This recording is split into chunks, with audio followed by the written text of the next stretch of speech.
Okay, histograms, you would have watched the video already. So at least you have done the first page and the second page. Okay, then I just want to draw your attention to this portion about the class interval. So notice that it is, the first inequality sign is a less than or equal to. So 2 is less than or equal to x, and then x is less than 4. Sometimes you will see it like this. Do you see the difference? Do you see the difference between this example and what I've written in red? Can see the difference, huh? So in the first case, the one that is printed for you, does this interval include the value 2? It does. Does my red interval include the value 2? No, it doesn't. Does the printed interval include the value 4? No, it doesn't. Does my red interval include the value 4?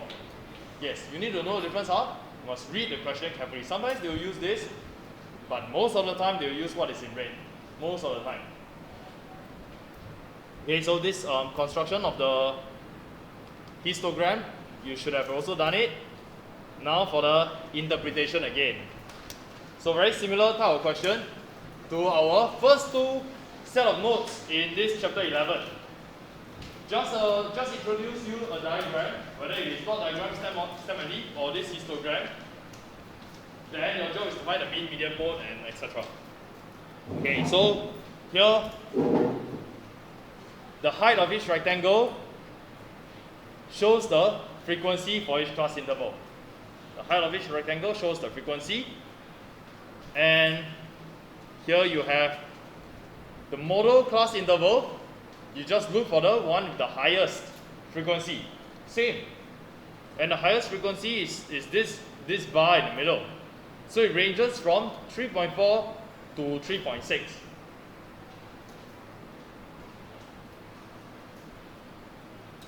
Okay, 3.4 to 3.6. And notice how they wrote the class interval, the inequality sign. Like I mentioned, it is way more common that you have a less than first, followed by less than or equal to. Okay, in red, you remember what you just copied like 1 minute ago in red? It was a less than, followed by a less than or equal to. If you're ever in doubt, use this. Okay? By default, it is like this, less than, followed by less than or equal to. So now, the width of each rectangle will represent the class width. So it is just a subtraction. It's kind of like a range. But it is the range for one particular rectangle only. And in this case, they all have the same width of 0.2. So here is our interpretation. We can say that the masses of the newborn babies, they lie between 2.8 and 4.0. This is talking about range. Okay, which in turn is related to consistency. Okay, as you do, you just keep revising in your mind. Lies between 2.8 and 4.0, you took the largest minus the smallest, that gives us the range which is related to the consistency. Then most of the babies weigh between 3.4 and 3.6 kg. What do you think this is a measure of? Is this the mean, median, or mode? Can you use this word? Most of them lie between 3.4 and 3.6. So what are they referring to? Mean, median, or mode? Mode, yeah, this is the mode. Okay, it's written here.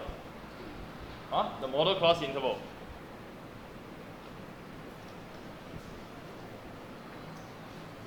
Then let's try some examples. Here we have a histogram. So basically a histogram is kind of like a bar graph, but your first page already told you the differences between the histogram and the bar graph, yeah? Then here, look at the masses. It is all a range from 40 to 50, but it doesn't include 40, it includes 50. What is the frequency? Just count the height. So this is 10 and this is 16. Okay, so the first range, the first interval of between 40 and 50, we've got 16 of them. The second range, the second interval from 50 to 60, we've got 24. then 84. Wait, 60 to 70. How can it be 84? Okay, it cannot be 84. From 60 to 70, this is 34. Okay, then followed by 28. Hey, how do they know it's 28? How do they know it's 28? How do you think they know it's 28? There are 120 adults. If there are 120 adults, and we know these values, 34 and 18, that means we initially have a blank over here, right? To find out that value of the blank, well, we know that the total has to be 120, because that's the total frequency. Then just do a subtraction and you'll find out that there are 28 missing people corresponding to the heights or masses between 70 and 80. Then draw a rectangle corresponding to 28 people, the frequency of 28. Okay? Then write down the class width of the class intervals. So the class width, all of them, has a width of 10 kg. So it's a constant width, 10 kg. Okay, now, this, you can highlight this, less than or equal to 60 kilograms. Find the percentage of adults whose masses are less than or equal to 60 kg.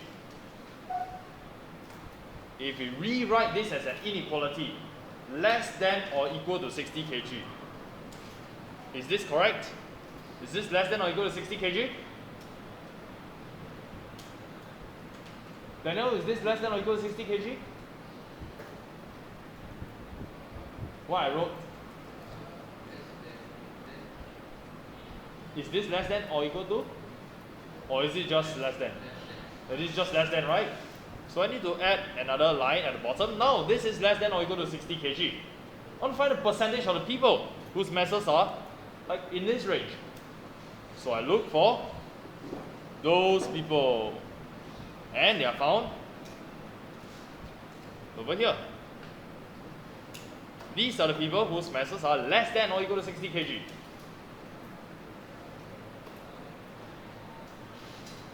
Okay, corresponding to the first two bars, it is the sum of these two numbers. That gives us 16 plus 24, 40. Notice that over here, see, less than or equal to 60. That is why the people who are 60 kilograms, they still fall within this 24. So we add these two numbers up to get 40. Now what happens if the inequality sign is not like that? It is less than or equal to followed by less than 60. Then you cannot do it already. Do you see why? Do you see why this question cannot be done if the inequality sign looks like this? I'll demonstrate. 50, x, 60, x, 60, 70. If the inequality sign is swapped like this, then you cannot do it already, no? Because where are the people who are 60 kg? Do they fall inside this category or this category? First or second? If they are 60 kg exactly, is it in the first category or the second category? Second category. But in the second category, I've got people who are 61, 62, 63, 64, 65, all the way to 70, right? No.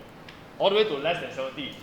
So I cannot find the number of people who are less than or equal to 60 kg if the inequality sign is like that. That is why this is hardly used. Okay?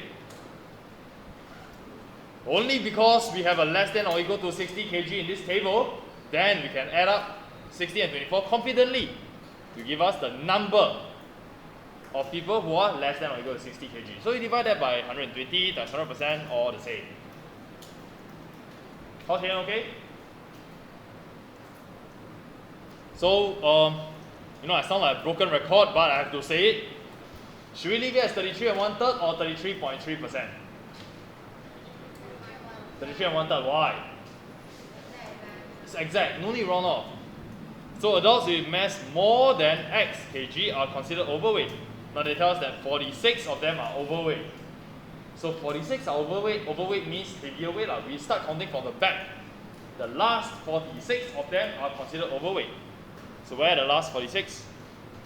Over here, 18 plus 28, we get 46. These two categories. So we are referring to these two graphs. Okay, these two rectangles. As long as you fall within these two rectangles, then consider overweight already. Alright? So then we see the first green rectangle. Is 70 included in this green rectangle? Is 70 included? No, it's not included. Look, X is more than 70. So when it's more than 70 kg, then it's overweight. Okay? 69.99999, still not overweight. As long as it's more than 70, then it's overweight. Okay, so then we now can answer this question. X is 70. Again, if the inequality sign was not like this, if it is not like this, but the inequality sign looks like this, then you cannot solve. Okay? Next, write out the model class interval. Okay, this one don't need me to go through. It's just the highest. So Jane says that the range of the masses of these 120 adults is 50 kg. Explain why she could be wrong. Why would she think that it is 50 kg? I think we did something similar. She just took 90 minus 40 and said that it was 50. But the reality is, there might not be somebody who is exactly 90 kg. In fact, there isn't anybody who is exactly 40 kg. Look, the range starts after 40 kg. In the first place, there's nobody at 40 kg. Okay? So in order to explain why she could, in fact she is wrong, confirmed wrong.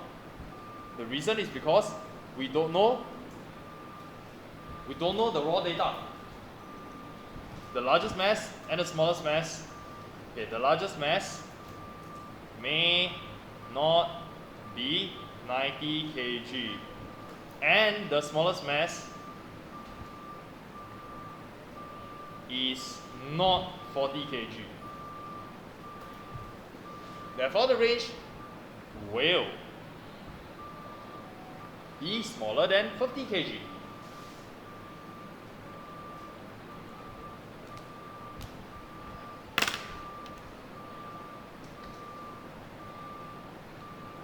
Cancel it like this so that you can see what was originally written. And then make a comparison between what was originally written versus how I edited it. Oh, there's somebody outside the window. Aiza. Suddenly out of the corner of my eye, I see something coming out. Okay, so you know the difference between what was typed and what I am writing.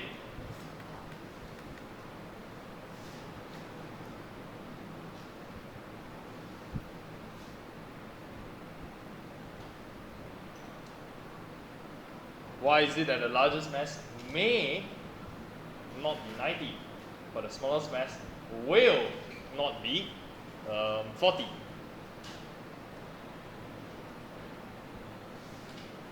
Okay, who needs more time to write? Oh, Samuel, hurry up now. Faster, write faster.